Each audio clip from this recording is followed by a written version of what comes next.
What's up, y'all? Welcome to Cooking Clean with Chef Octavia. I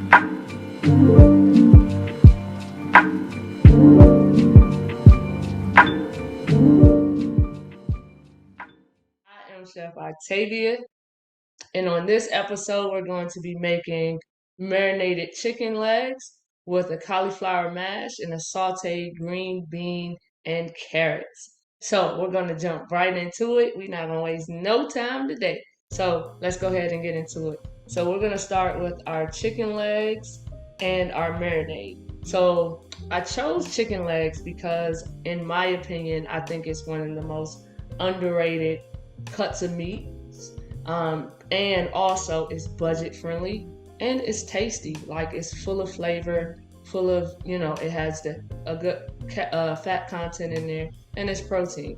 So, and then on our marinade, we have just simple ingredients, fresh ingredients. So we have some Dijon mustard, and you could easily use spicy brown mustard. We're working this, but you want to get a good mustard. This is a grainy mustard a grainy Dijon mustard that I have here. So this is we're gonna add about a tablespoon of our Dijon mustard, and I'm gonna build our marinade as I am talking to you guys. So yeah, I'm gonna go ahead and add all of this.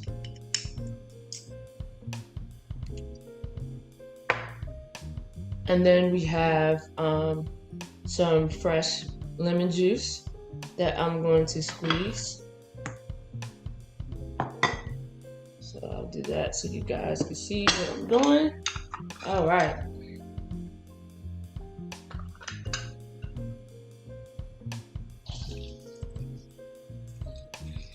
And you could easily do this by hand, and we're gonna juice this whole lemon. And if you do it by hand, a little tip, if you don't have one of these citrus squeezers, you want to hold your lemon like this upside down so you could so the seeds don't get into it, because if you squeeze it like this, you're going to be picking out seeds, and we don't want that. But it's super easier. All right, so that is our lemon juice in there. And then I have some fresh parsley.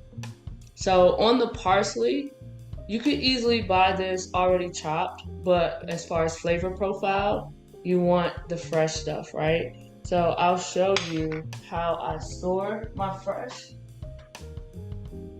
You just get a jar, just like that. And you can buy this, and normally, depending on what season it is, right? You can buy them. They have them in the store that they're like already in the dirt. It's like a little plant. What I do, I put take it out the little dirt, and I just plant it right in in my garden, if you have space, or in your yard. And then that way the parsley will die off after a while, like if it's super hot, but it grows right back, right? And you could have fresh parsley on hand just like that. But I store mine just like this. This is a bunch that came from the store. I store them, and you might have to change the water after about 2 to 3 days, but normally mine don't even last that long because I use it, right? And a lot of times people say parsley does not have flavor, but it has its benefits. Parsley is high in chlorophyll, which is good for your blood. So we always want to, when you're cooking clean, you always want to think about how can you incorporate those superfoods into your food. So I'm going to add, this is about a tablespoon chopped. And again, if you are not kitchen savvy, I know I'm a certified trained chef. However, you could easily put this in a chopper if you're not that comfortable or confident with the knife, right? But you could easily put this in a food processor, just like same with our next ingredient. our garlic, right? So garlic, this is fresh garlic, and again, you can get it pre-made, but this stuff is way better. It's way better fresh, right? The stuff in the jar, if you take a comparison, is totally different flavors, right? So you want to be using the fresh stuff. So with this, what I do is I have a mini chopper, and it's almost like a mini food processor, and we'll talk about the food processor a little later when we get to the cauliflower mash. What I do is I have a mini food processor. It's basically like a mini chopper that I got from the store. It's like $10, right? Very inexpensive, but I use it. So I get the garlic and I add my garlic, my whole cloves, and I do a batch all at one time. So now I have fresh garlic on hand, right? So it doesn't, so I don't have to chop garlic every time. And if you're not going to use it within a week, you could just freeze it. And another tip, you could put them in, look like an ice cube tray, and put it in your freezer. I would wrap it because garlic does have a strong smell, so you don't want your freezer to smell like garlic, right? But you would wrap it up or put in a Ziploc baggie, and now you have chopped garlic on hand as you need it, right? Because we're going to use it in this marinade that we're about to make, and we're also going to use it with our vegetables, our carrots and green beans. So I'm going to dump my garlic right in here, and probably want to use about 2 cloves for this recipe, 2 cloves chopped. I'm going to save a little bit of this chopped garlic because we're going to use some in our vegetables. So you want to mix this. I'm going to mix this like that. And then I'm also going to add about a 1/4 cup of avocado oil.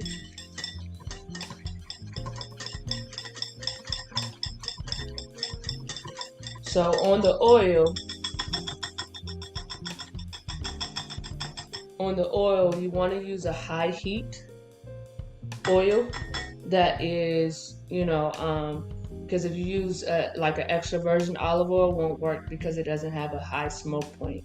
And you want something with a high smoke point because we're going to be cooking these in the air fryer today, but I also have a variation where you could cook them in the oven where you could roast them. And so with the oil, you want a high heat. You want a high heat so your oil doesn't burn, and then in turn your food will burn, right?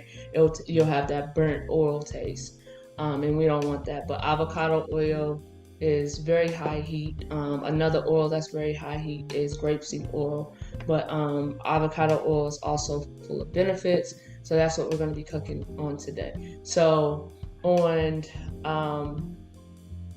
the roasting part, I am going to do a vegan version of this same meal right here. I'm going to use a portobello mushroom. Portobello mushroom is hearty. It's going to be able to take up the marinade. Once we cook the marinade, it's going to be able to soak it up. So we're going to go ahead and get right into it. So I'm going to take a plastic bag. Now that I have my marinade mixed, I'm going to take a plastic bag.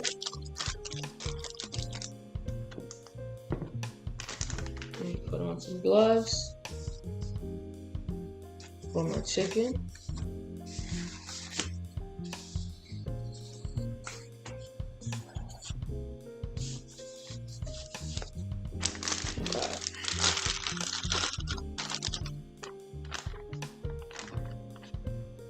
And right now I do have my marinated mushrooms already done with the same marinade. And like I said, this was portobello mushrooms, just like that. You want to get the large ones. You could use the small ones too, but I like the larger ones because they're more like a steak kind of thing once it cooks. So we're going to roast these, and then our chicken thighs we're going to put in the air fryer. So I'm going to go ahead and take these out, and I'm going to put these on a skillet,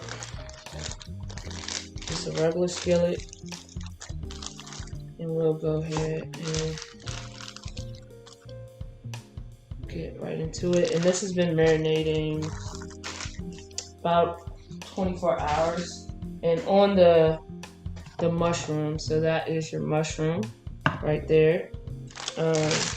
On the mushrooms, you can eat those, you know, after they're marinated, you can eat them raw. They're excellent on a salad if you want to put them on a salad. Super yummy. So I have my chicken legs in here. Then I'm going to just pour my marinade over it in a sec. I forgot one ingredient, which is my salt. So on the salt, you could add or you could omit this. I'm using Himalayan sea salt, and this is about a half teaspoon, I'm sorry, of Himalayan sea salt. And I like fresh cracked black pepper, but if you have it already cracked, you can use that as well. So I'm gonna add that as well to my marinade.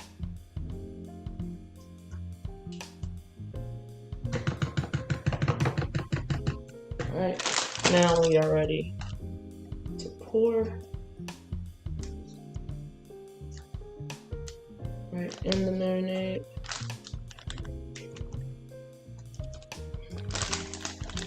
Alright. And you could also taste this as is. These ingredients aren't going to hurt you before you pour it in the chicken. Don't taste, like I wouldn't taste this right now. That's not safe.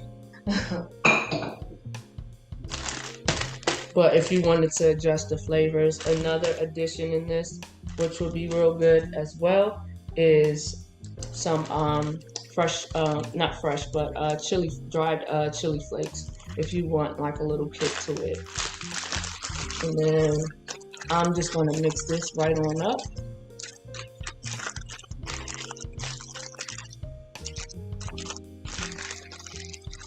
Cool.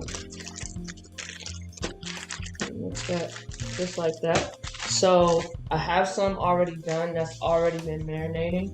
And on the marinade, you want to marinate this for about at least 4 hours. Overnight is best on the marinade, but at least 4 hours if you're kind of tight on time. But what you could do is when you go to the grocery store, after you go to the grocery store and you get your chicken, and even if you're somebody who buys in bulk, when you get your chicken, you could have this marinade already on hand, right? It's setting yourself up for success, right? You could have the marinade already on hand, and you could double it, triple it, quadruple it, have it already on hand. And so when you get your meat, all you gotta do is straight to this step where you're marinating your meat. And then you can portion it out, smaller bags if you're single, or if you have a full family, however, whichever works for you. But you can put it in the freezer, of course, label it so you know what it is, right? And then, now you have marinated chicken on hand that you could take out of the freezer, and that's less work that you have to do, right? And you could just jump straight into cooking once it's thawed, right? So this, we're going to go ahead and put this in our air fryer. All right. Alright, so here's the chicken legs.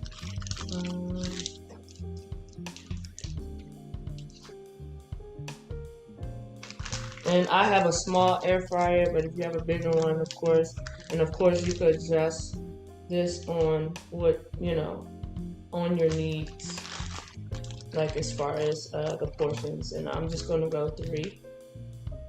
in here, and I'm gonna put all 4 so it's not overcrowded, and then I'm going to pour just like that. Just a little bit of my marinade.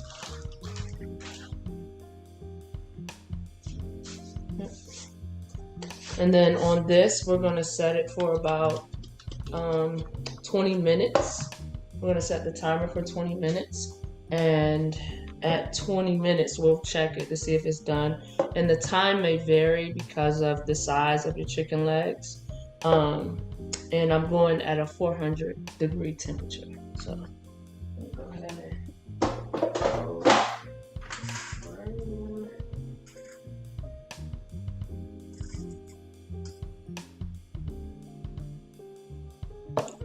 all right, so on my portobello mushroom, I'm gonna go ahead and go right into that as well. I'm gonna put that in the oven. So I'm gonna go ahead and put that while our chicken legs are cooking. So I have my oven set at 425. When you're roasting anything, you want a high heat. So it's gonna be for about, it's gonna be at, mine's is at 425, but you want it, when you're roasting, you want it over at least 400 or above when you're roasting. So anything under that is more like baking. So roasting is high heat, so you get that caramelization and that color on whatever you're cooking, right? You're roasting it. So we're gonna roast this for probably about 15 minutes, and it should be perfect. So now we're gonna go ahead and get into our cauliflower. So on the vegetables, I like to steam my vegetables. I see some people they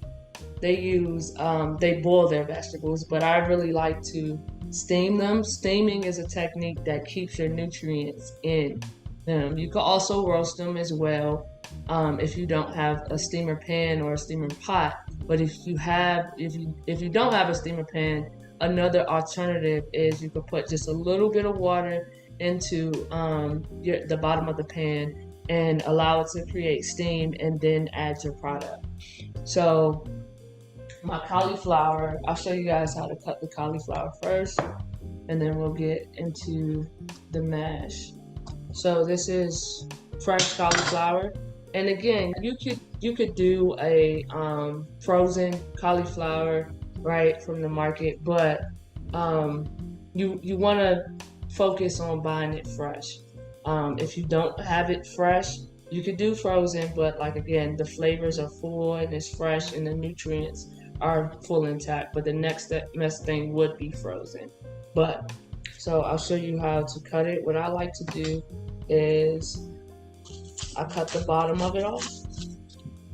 I cut these off, and on the scraps, I either compost this, or this is super healthy for my dogs, so I use this as a snack. I do buy them snacks, but a lot of times, vegetables are good for them. They love this. So normally I save this for my dogs, right? And I'll get into it when we get into the carrots as well.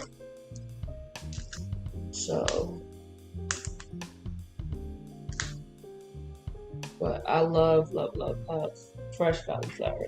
And again, you can eat this raw. And this is a segment that you could, or a part if you have kids, where you could get your kids involved, right? So I cut it in half. And then you see how, you can see it. So with this, you can see the florets. So with this, I normally don't even use my knife at this point. I just pluck them off one by one, right?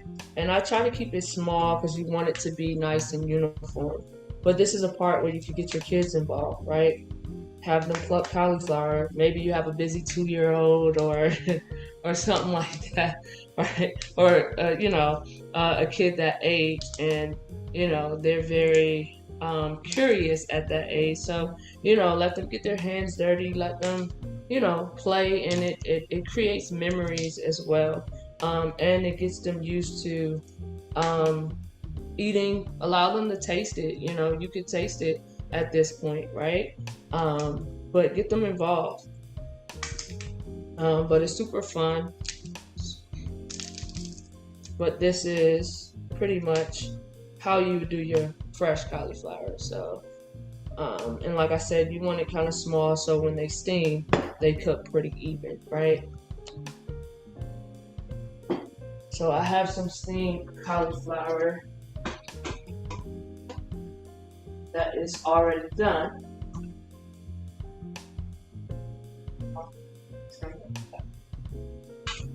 And as you can see, it's nice and hot.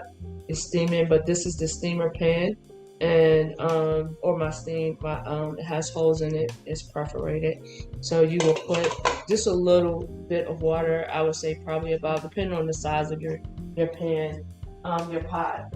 You will put water at the bottom, and I did not salt this, so we're gonna salt it. We're gonna add our salt at the end, right?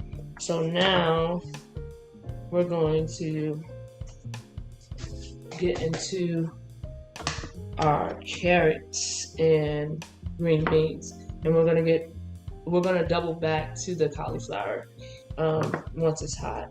I mean, it's hot, but once this is done, I want to get into our vegetables. Our carrots and green beans. So now you have your carrots and green beans. So these are already steamed.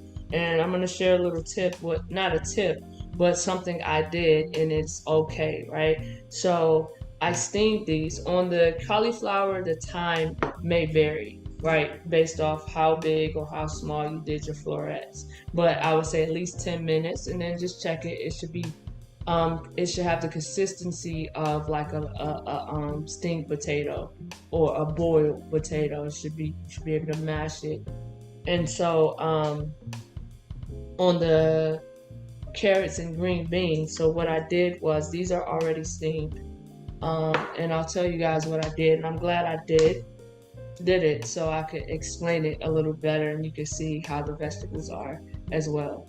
So what I did was I steamed them at the same time for about 6 minutes, and then I cooled them down. So sometimes I'll just put water on them. I'll do water.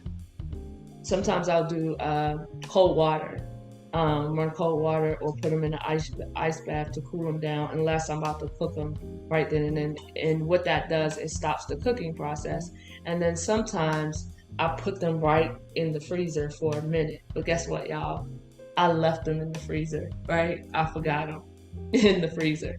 But it's okay, because the thing is, when you're prepping, you could easily, once I'll show you how to cut the carrots and the green beans, but you could easily prep this again when you get your groceries or your fresh produce, or you have some carrots that maybe you're about to, you probably won't use them. Maybe you're about to go out of town or something like that, right?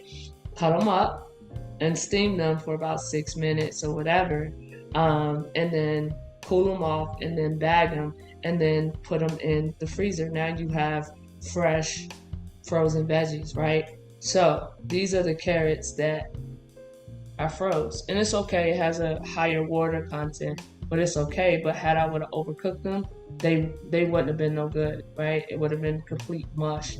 But this is like a fresh frozen vegetable, so that's what we're going to use. We're going to saute it. So it because I froze them, they're going to have a little more higher water content, but it's okay. They're still going to have a little crunch to it, because I cooked them al dente, and al dente is raw. Crunchy but not raw.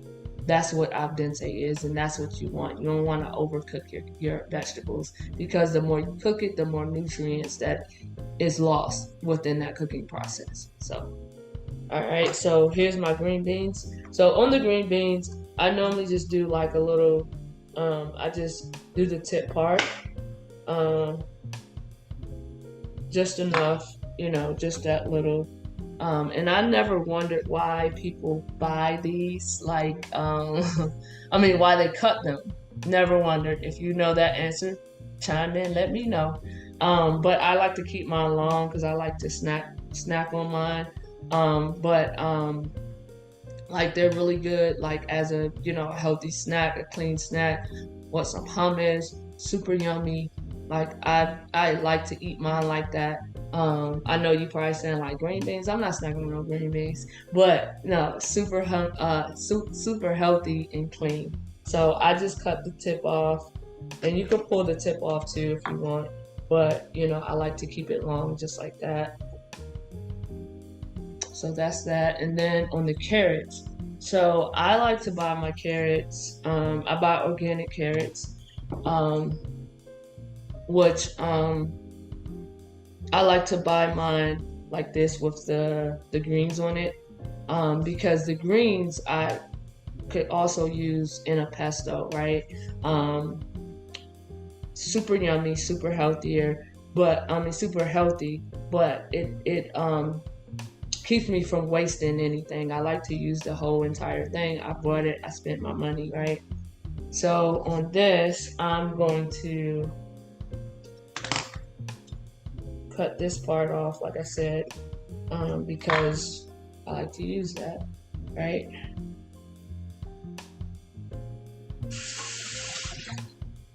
Let's rinse that. And then I'm gonna do a nice peel. And again, this is on this, I'm not throwing this away. Again, my dogs love this too. So I always look up, if they can have it first. But these are things that I know they can have, and it's good for them, right? And it keeps me from wasting product. Okay, so I'm just going to do a so, and these carrots are a little small. So when they're small like this, I'll probably just cut them in strips. Because the ones I prepped were a little bigger. And on the bigger ones, if you have the bigger ones, with this, I'll let me get that off.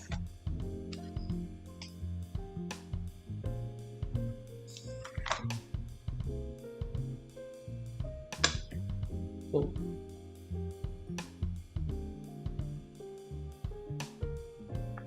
So with this, I'm not going to cut them in half because they're already small. But if you have a bigger one, so I'll probably cut them just like that. And that'll be your carrot. If you have a bigger one, I would have cut it down the center in half and then cut it again. So I would have quartered it like this. But then that smaller piece, like this was a smaller one, but it was big. I just cut it in half and left it because you want them to be uniform so they cook evenly again. And I put them, when I steamed them, I put them in the steamer same time, green beans and carrots together. So we're going to go ahead and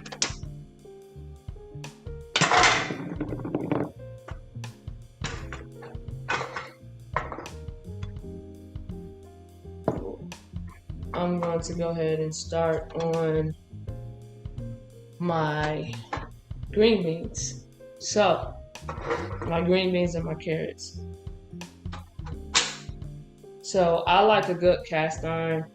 You can use any skillet, but I'm a lover of cast iron skillets. So, I'm gonna go ahead and get my heat on. And the one thing about when you are cooking, when you're sauteing anything, you always want to get your pan hot. Make sure your pan is hot before anything goes in it. So, and again, you could do this with avocado oil, and you can, with this part, you can use extra virgin olive oil. You just want to watch your heat, or you could use a sauteing, a light olive oil sauteing. But in this case, I'm going to use some oat butter. This is vegan oat butter.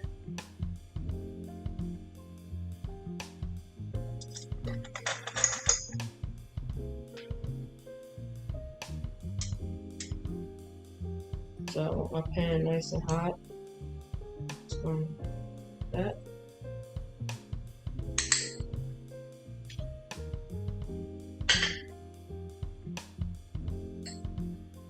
So this brand is Miyako's. It is made from oats. It's vegan. I always try to keep my sides vegan friendly or plant based because they're packed with nutrients. But that's another part of cooking clean. So as you can see, that's nice and bubbly, right? So I'm just going to go right on in, and that's the sound you want to hear, right? I'm going to go right on in with that. And then while that is cooking, this is when I'm going to add my salt. So I'm going to add about a half teaspoon of salt. And I could have added my garlic, but had I would have added garlic right then and then, it would have burned it, right? So I'm going to add my chopped garlic a little bit towards the end once it gets nice and bubbly and my vegetables start to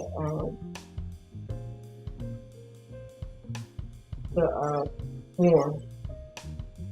Right?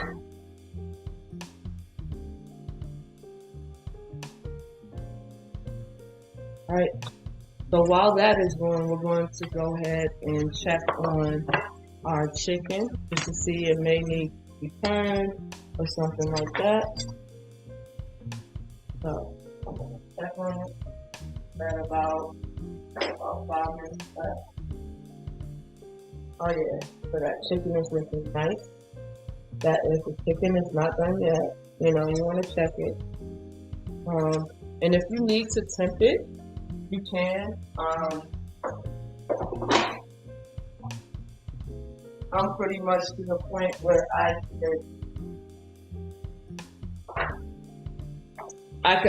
eyeball it. I know when it's done, but if you need to temp it, and the temp on that, you want it at 165. Once it reaches 165, it is done. You're good to go. Right. So we're gonna go ahead and, as you can see, that is nice. So what I'm gonna do is now it's starting to get a little color on them, right?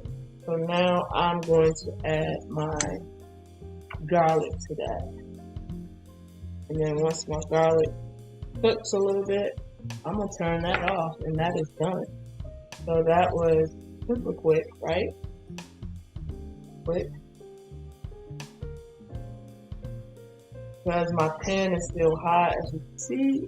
I don't know if you can see it or not, but it is smoking, which is good. So I'm gonna go ahead and turn this off. My pan is nice and hot, and my veggie should be nice and hot. So the next thing, we're gonna go ahead and do our cauliflower mash. So let's turn it off. So on the cauliflower mash, you can use a potato masher. You can, or you could use a whisk if you want, or you could just use a fork if you have, if you don't have any of these.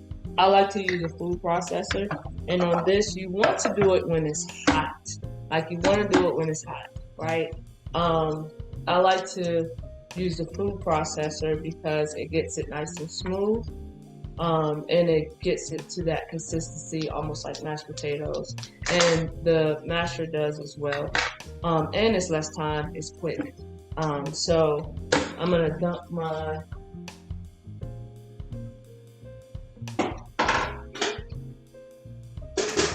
steamed cauliflower. I'm gonna dump that right on in here in the food processor.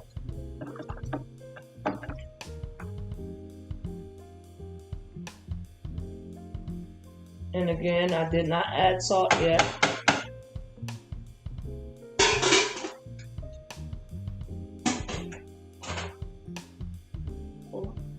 As you can see, you get a nice facial going on in there. All right. So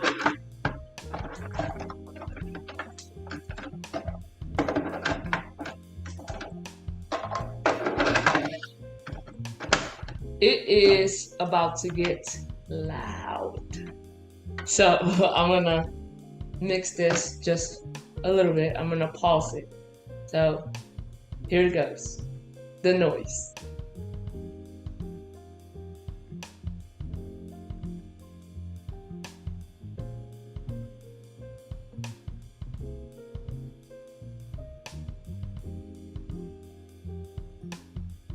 All right. Cool. So now I'm going to add, again, a half a teaspoon of, well, this is probably about a teaspoon of Himalayan salt. And again, you want to, you could taste it, and I'll taste it after. And again, you can keep this plain. And another tip, if you have like kids that you're starting on food, like 1-year-olds, or this is perfect. Don't add anything to it. Just keep it plain, let it cool, and you have baby food on hand that you made, right? And you know what's in it. Super yummy. And it gets them used to textures, and it also gets them used to flavors, right? But yeah, I would keep it plain if it's for a baby that's learning foods, but that's how you introduce foods to them as well. So in this, I'm going to add, this is vegan cream cheese. This is, the brand is Kite Hill. It's made from almonds.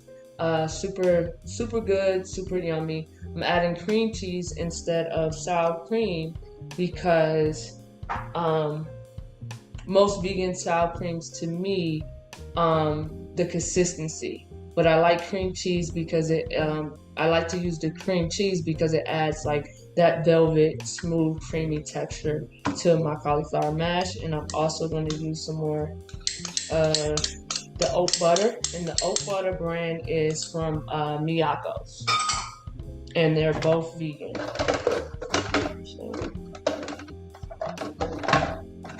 again, it's gonna get loud again.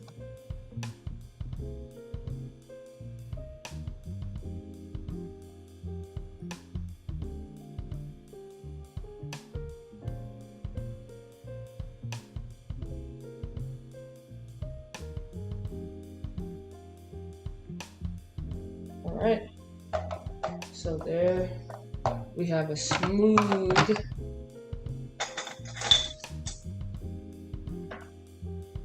it's nice and smooth. You guys can see it. I'm going to give that a taste now. That's perfect. And you want to get in the habit of tasting your food, even from raw form. Taste every element, right? So I am gonna taste my veg.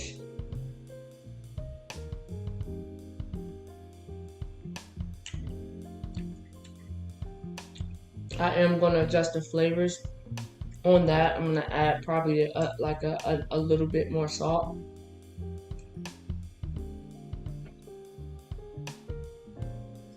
And taste my carrot.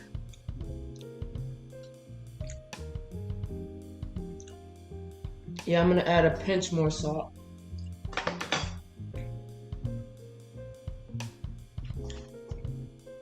And again, if you could omit the salt. That is super good though. But because I froze it, it has a higher water content.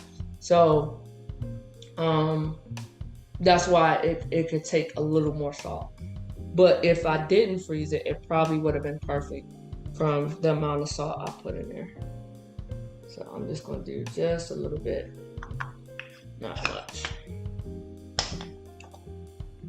And then as you can hear, that was my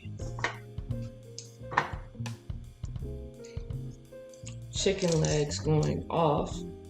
So I'm going to check those. Yep. I'm going to check those.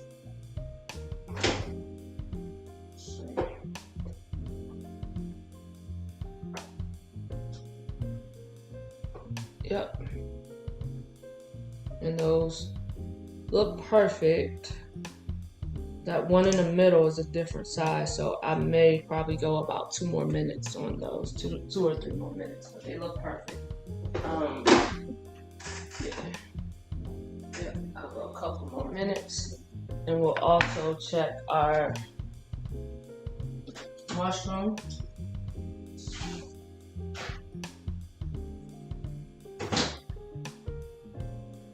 Yep, our mushroom is done. Super yummy.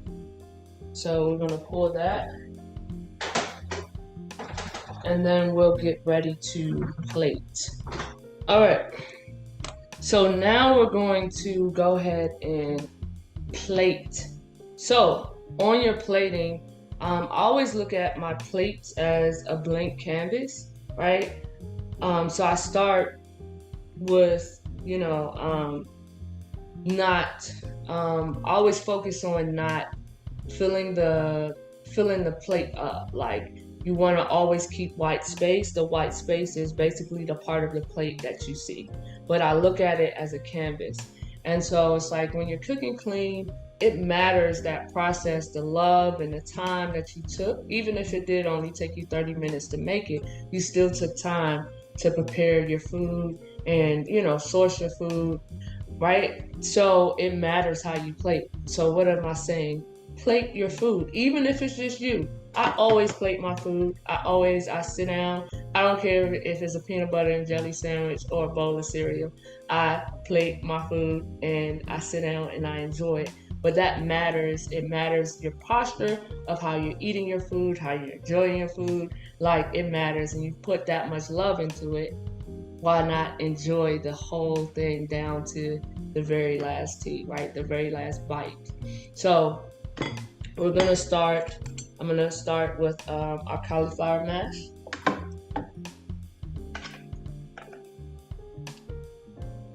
And I'm gonna plate two plates. I'm gonna make 2 plates because we're gonna plate our portobello mushroom as well, our vegan entree as well.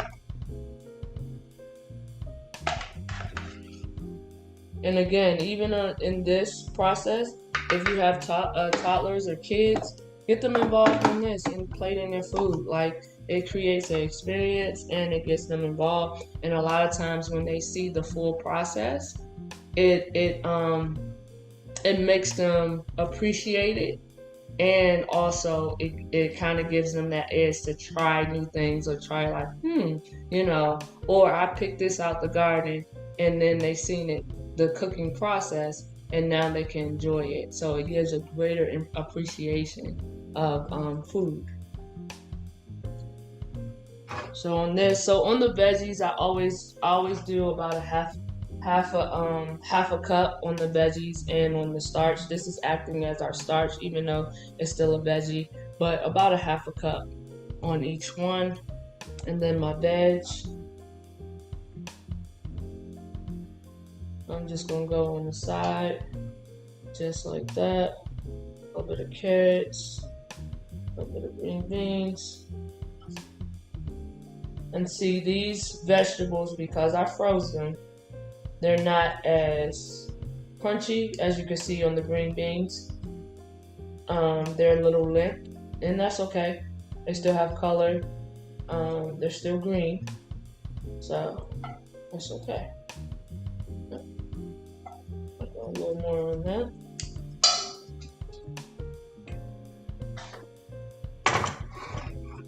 Cool. So that is our plate. And then, let's do our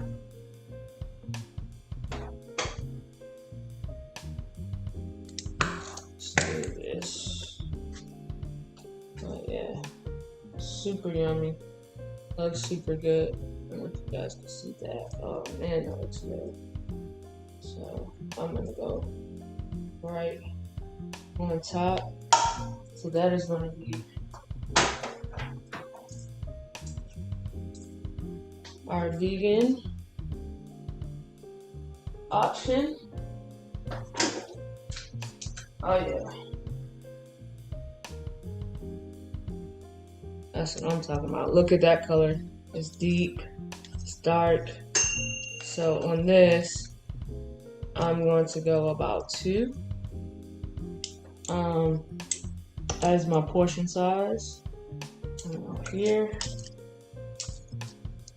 And I'm just going to kind of crisscross it. And there you have it. That is 5-star plate, baby. And there you have it, our marinated chicken legs on a cauliflower mash and a sauteed green bean and carrot. Sauteed green beans and carrots. So that is a clean dish right there. And for my overeaters, this is a perfect portion size. Perfect portion size. Because remember, I always say you should be eating till you're satisfied, not full. And same on the vegan option. That is a marinated portobello mushroom with sauteed green beans and carrots and cauliflower mash. So now this will be the part where we taste everything together. I'm gonna pull a piece of my chicken just to taste the chicken because I tasted all the elements except for the chicken. So I'm gonna pull a little piece of chicken just to taste it. And of course the flavors will vary. And yes, I know it's hot, so I'm gonna let it cool just a little bit. But the flavors will vary. Look at that, so good. The flavors will vary based off how long you marinated it. So let's give this a little try.